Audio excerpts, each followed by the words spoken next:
May would often, in the middle of playing, spin her head quickly to turn her attention to a random part of the room, sit entirely still and mutter the phrase, "Be still, Mr. Long is here."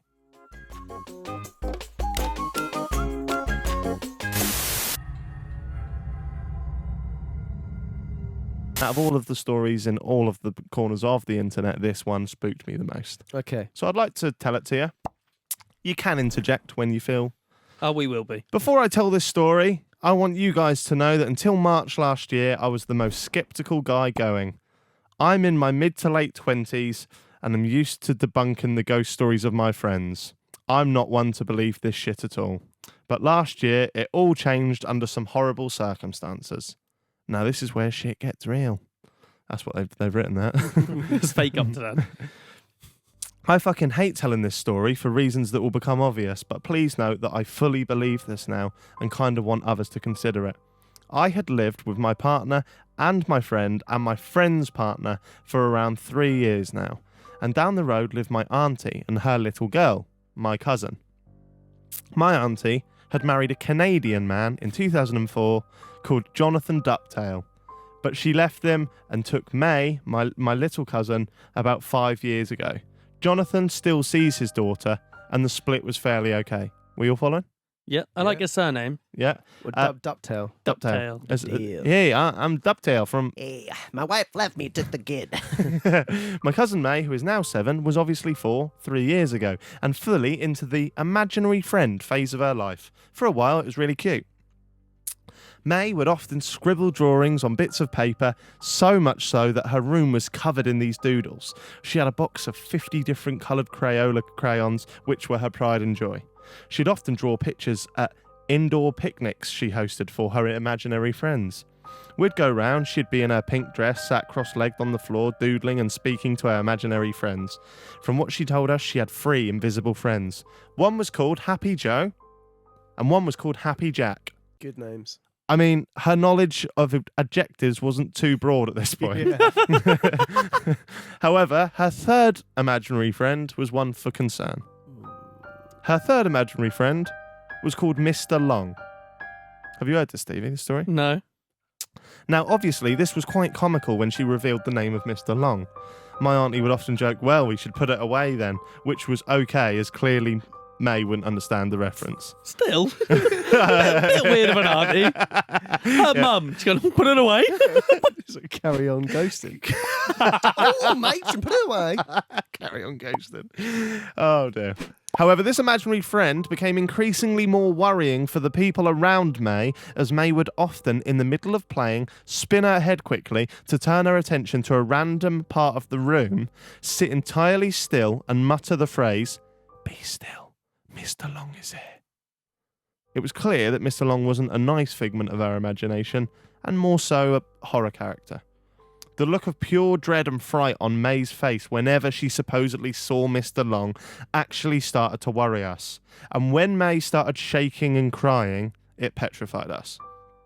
One day, as the much older cousin, I sat down and told May to not worry and that Mr. Long was not real, to which she replied, "He is real. He hurts Happy Joe and Happy Jack."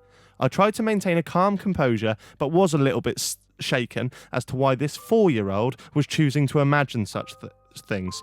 Where had she seen such images for her infant mind to tell these stories? Another time, May had told me that Mr. Long was a yellow snake man. This kind of put things at ease, as the thought of a yellow snake man was far less scary than a feasible kind of human toddler killer. Not that we believed it anyway. Then back in spring last year, all of our lives changed, and this much is fact.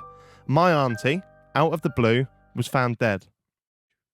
I mean, it brings tears to my eyes even sharing this, but it plays on my mind every day, so here we are.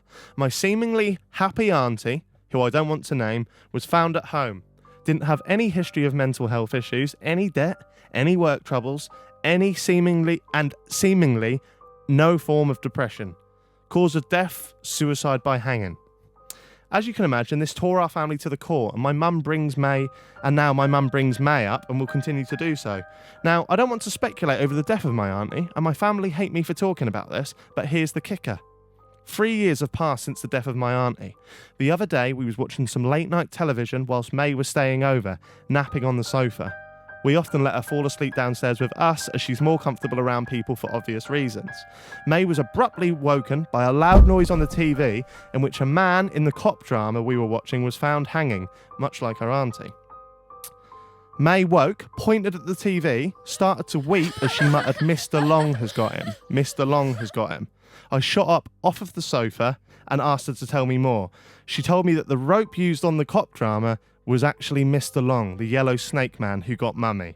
May never saw any images of her mum in that situation. May doesn't know exactly how her mum passed away. We won't tell her until she's older. How did she know it was a rope? Why did she somehow predict it? How did she somehow predict it? Who is Mr. Long? What the hell is going on? Also, you know I mentioned May's drawing in her 50 crayons. A couple of weeks ago, I delved into her old drawings. She had about 20 images of ropes. No faces, no limbs, no emotions, just ropes. Yellow snake men, Mr. Longs. I imagined Mr. Long throughout that whole thing, like one of those things outside a car sales place. Come on. Is that a spooky story? It is, yeah, it is spooky. Where's the dad? I don't know where the dad is. Why was he relevant? Huh? They Oh, bro- because he left, didn't he? But he wasn't allowed to look after her or something, wasn't it? And so Happy Joe and Happy Jack. They were just figments of her imagination. So- But Mr. Long was clearly this rope character. The way I would, if all of this happened, Yeah. which it may have happened, I think she's just thinking something bad happened on telly and that happened to Mum because of a death. So she's attributing Mr. Long. I know the rope she's been drawing, but that could just be a snake she was drawing or whatever. Yeah. So Yeah, because as a 4-year-old drawing a rope, I imagine it just looks like a line. I yeah. doubt she did the nice little spirals of the rope around. So your issue there is the texture of the rope wasn't drawn high enough onto the. Well, I'm just imagining that it didn't really look like rope. They're just going, oh, it is a rope because of the link of the story. Let me show you something. So a 4-year-old drew me the other day, and I'll show you how much it looked like me. And he looked just like one of those things outside a car sales place. They make no noise, No, but no. we've both gone, woo! Because that's if I was one of them, I'd make that noise. So that's me. Oh wow! So I think drawing a little bit of rope. I So think. your nephew made that, yeah? no, Drew it's that? just a Just a Family 4-year-old submission. family friend. Drew you, and Yeah. and that family friend's 4 years old. Yeah. So what do we think of the story? Is it scary or not? It is creepy. I think it's kids talking to things that aren't there is creepy. I Mm. definitely think that is a thing. Yeah, I don't think I'd ever like my kids to know about like to create imaginary friends because it is just creepy regardless. It Like, is no matter what creepy. they say, Mm. they're saying something is there that isn't, But and then that's the fear of the unknown. But then when you play imaginary games when you're a kid, I used to like playing by myself a lot with like wrestlers and things like that. yeah, And you make up a game, you make up a thing, a scenario. Mm. Isn't that just another way of using your imagination? yeah. Mm. But when you're playing with physical things and things that are there, and you're imagining this stuff happening. But when you're specifically constantly saying, "Oh, someone's in that chair," Yeah. That's when it goes a bit like, that's "Ugh." true. Mm. or like if you have a toy. And then the other wrestling toy is there, and you're going, Yeah. "Oh, I'm not using that one because Mr. Long's got that." That Yeah, that is creepy. that's true. Yeah, Yeah. I wrote that. Did you actually? Yeah, Oh, I liked it. and it's called the Ducktail Suicide, and you pointed out the name. What's the girl's name? Made up tale. Wow. I like that. Made up tale. I thought I'd write a little ghost story for Jordan, but then I'd bring it back to I liked it. yeah. I like the name. That's quite smart for you. Yeah, thank you. I mean, Happy Jack. Was that a clue as well? Yeah, there was lots of clues in there. So before I tell this story, I want you guys to know that until March last year, I was the most skeptical guy going.